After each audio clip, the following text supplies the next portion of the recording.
Draupadi two, Richard ரிஷி, ரக்ஷனா, நட்டி நட்ராஜ் இவங்களாம் நடிச்சு director Mohan G டைரக்ஷன்ல ஜிப்ரான் மியூசிக்ல இப்போ ரீசெண்டா தியேட்டர் ரிலீஸ் ஆன படம் தான் திரௌபதி டூ.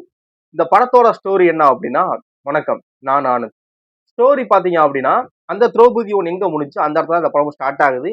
ஆனா திரௌபதி ஒன் பார்த்தாதான் அது புரியுமான்னு கேட்டா அப்படி கிடையாது. இது ஒரு ஃப்ரெஷ் ஸ்டோரி. ஸ்டோரி என்ன அப்படின்னா, ஆம், இவரு ரிச்சர்ட் ரிஷி இருக்கிற அவர் வாழ்ற அந்த கிராமத்துல இருக்கிற கோவில் சொத்து வந்து வக்ஃபோர்டுக்கு சொந்தம் அப்படிங்கிற மாதிரி ஒரு தகவல் பரவுது. இதை வந்து விசாரிச்சு பாக்குறப்ப, ஆமா, வக்ஃபோர்டு கிட்ட வந்து அதுக்கான ஆவணங்கள்லாம் கரெக்டா இருக்கு, டாக்குமெண்ட் கரெக்டா வச்சிருக்காங்க. நம்ம லீகலா நம்ம வந்து கோர்ட் எதுக்குமே போக முடியாது, நமக்கு நம்மகிட்ட அதுக்கான டாக்குமெண்ட் இல்ல அப்படிங்கிற மாதிரி இருக்கு. அதுக்கான டாக்குமெண்ட் ஸ்ட்ராங்கா நம்மகிட்ட இல்ல அப்படிங்கிறாங்க. இப்போ இதுக்கான டாக்குமெண்ட்டை நம்ம கலெக்ட் பண்ணி ஒன்னு சேர்த்து கரெக்டா இது பண்ணி சப்மிட் பண்ணோம்னா வக்ஃபோர்ட் வந்து நம்ம இந்த இடத்த நம்ம வாங்கிடலாம் அப்படிங்கிற மாதிரி ரிச்சர்ட் ரைஸ் யோசிக்கிறாரு. அவர் யோசிச்ச மாதிரியே அவங்க கோயில் சொத்துக்களை வந்து அவங்க மீட்டாங்களா மீட்கலையா அப்படிங்கிற ஒரு படம் தான் இந்த திரௌபதி டூ. ஆல்ரெடி நான் சொன்ன மாதிரி படம் திரௌபதி ஒன்று எங்க முடிஞ்சதோ அந்த முடிவுல தான் கண்டினியூ ஆகுது. அப்படிங்கிறப்ப இந்த படம் வந்து பெருசா வந்து எந்த இடத்துலயுமே அது பார்த்தாதான் அது புரியும், இல்லைன்னா நீங்க ரொம்ப கஷ்டம் அது பார்த்துட்டு போங்க அப்படிங்கிறதெல்லாம் இல்ல. அது ஒரு வேற ஸ்டோரி, இது டோட்டலா வேற ஸ்டோரி அப்படிங்கிறது. அது மாதிரி படத்தோட இந்த ஸ்டோரி வந்து திருவண்ணாமலையாண்ட வல்லான மகாராஜா வரலாறு அப்படிங்கிற ஒரு புக்கை பேஸ் பண்ணி டைரக்டர் மோகன்ஜி வந்து அவரோட கற்பனை தன்மையை வந்து சேர்த்து ஒரு கிரியேட் பண்ண படம் தான் இந்த திரௌபதி டூ படம். ஒரு ஒரு பீரியட் பிலிம் அப்படிங்கிறப்ப என்கிட்ட கேட்டா ஒரு ஆர்ட் டைரக்டருக்கும் டைலாக் ரைட்டருக்கும் தான் பங்கு அதிகம். ஏன் அப்படின்னா ஆர்ட் டைரக்டர் வந்து ஒவ்வொரு கேரக்டரையும் தனித்தனி டிசைன் பண்ணணும், அவங்க போடுற காஸ்டியூம். ஏன்னா ராஜாவும் அங்க இருக்கிற பனிப்பெண்ணும் ஒரே மாதிரி ராணியும் அங்க இருக்கிற பனிப்பெண்ணும் ஒரே மாதிரி காஸ்டியூம் போட்டுக்க மாட்டாங்க. அவங்களோட காஸ்டியூம் வேறையா இருக்கும், பனிப்பெண்ணோட காஸ்டியூம் வேறையா இருக்கும். எல்லா நேரமும் அந்த ஆபரணங்க அந்த மாதிரி போட்டிருக்க மாட்டாங்க, அதெல்லாம் மாத்தணும். இந்த மாதிரி நிறைய விஷயங்கள் இருக்கு, டீடைலிங் ஒர்க்கா இருக்குல்ல. இதெல்லாம் ஆர்ட் டைரக்டர் கரெக்டா பண்ணணும். அந்த செட் ப்ராப்பர்ட்டி எது செட்டு எது ரியல் லொகேஷன் தெரியாம இருக்கணும், அதெல்லாம் கரெக்டா பண்ணணும்ல. அதெல்லாம் ஆர்ட் டைரக்டர் ரொம்ப கற்பனை ரொம்ப சூப்பரா பண்ணியிருந்தாங்க. அப்புறம் படத்தோட டைலாக், இப்போ ஒரு பீரியட் ஃபிலிம் கிட்டத்தட்ட ஒரு 700 வருஷத்துக்கு முன்னாடி நடக்கிற ஃபிலிம் அப்படிங்கிறப்ப அந்த படத்துல வரக்கூடிய வசனங்கள் வந்து ரொம்ப தூய தமிழாச்சு வச்சுக்கோங்களேன், ஆடியன்ஸ் சலிப்பு தட்டிடும்.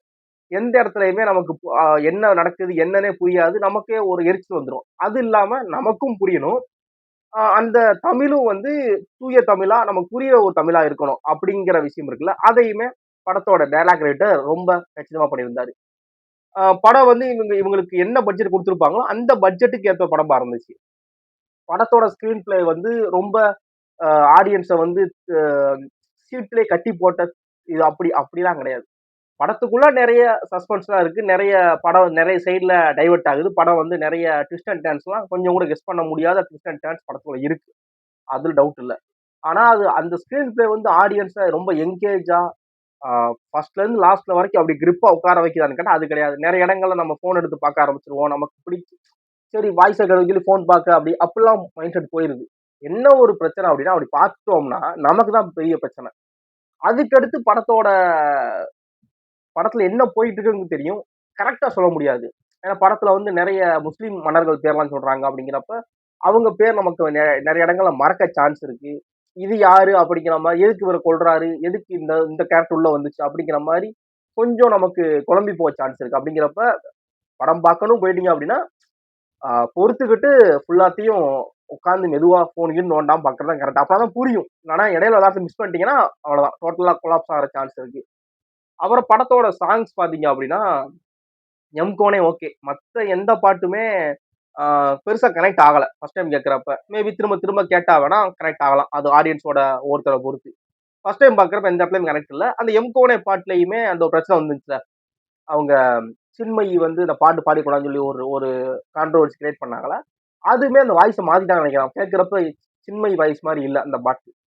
அப்புறம் படத்தோட ஃபைட் சீக்வன்ஸ், ஆக்ஷன் சீக்வன்ஸ்லாம் அந்த மாதிரி அந்த ஒரு அதான் இவங்களுக்கு எவ்வளவு பட்ஜெட் கொடுத்துருப்பாங்கன்னு தெரியல. அந்த பட்ஜெட்டுக்கு ஏத்த மாதிரி ஒரு பேசிக்கா ஒரு நீட்டான படம் பார்த்த ஒரு பீரியட் ஃபிலிம் பார்த்த ஃபீல் தான். ரொம்ப கிராண்டாவும் இல்ல, ரொம்ப மட்டமா பண்ணிட்டாங்க இதெல்லாம் நல்லாவே இல்லை அப்படிங்கிற மாதிரி இல்ல. இதை வந்து இந்த பீரியட் ஃபிலிம்ல வந்து சில விஷயங்கள், இது வந்து இந்த டைலாக் தப்பு இந்த விஷயங்கள் அப்படிலாம் அது வந்து அந்த அறிவுஜீவிகள் அதை பத்தி தெரிஞ்சவங்க கண்டிப்பா சொல்லுவாங்க. ஒரு நார்மல் ஆடியன்ஸை பாக்குறோம்னா படம் ரொம்ப மோசம்னு சொல்லிட முடியல, படம் ரொம்ப கிராண்டா பாகுபலி ரேஞ்சுக்கு இருக்கு, அப்படி இருக்கு இப்படி இருக்கு அப்படிலாம் போய் சொல்லிட முடியல. ஓகே. அந்த அவங்களுக்கு என்ன பட்ஜெட் குடுத்துருப்பாங்க, அந்த பட்ஜெட்ட பத்தியும் எந்த இடத்துலயும் தகவல் தெர்ல. அதுக்கு இது கரெக்ட்டா இருக்கு. படத்துல காமெடி ஸ்கோர் எதுவும் இருக்கா அப்படின்னா கிடையாது. படம் கொஞ்சம் சீரியஸா போறனால காமெடி ஸ்கோர் இல்ல. காமெடி தேவைப்படல. படம் அந்த மாரி தான் இருக்கு. படத்தோட ம் இதான் படத்தோட மூட் இதான் படம் டிராவல் ஆகும். இத நீங்க புரிஞ்சுகிட்டு படம் பார்க்க நெனச்சீங்க அப்படின்னா, உங்க நியர்பை தியேட்டர்ல படம் நிச்சயம் அவைலபிளா இருக்கும். படம் பாருங்க.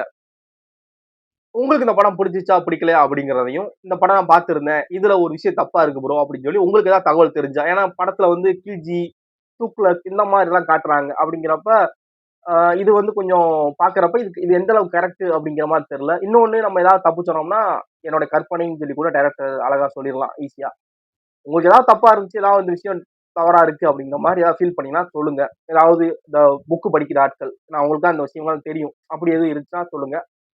வேற ஏதாவது உங்களுக்கு இந்த படம் பிடிச்சுச்சா, பிடிக்கலையா அப்படிங்கிறதையும், வேற ஏதாவது இந்த படத்த பத்தி உங்களோட எக்ஸ்பீரியன்ஸ மறக்காம ஷேர் பண்ணுங்க. தேங்க்ஸ் ஃபார் வாட்சிங்.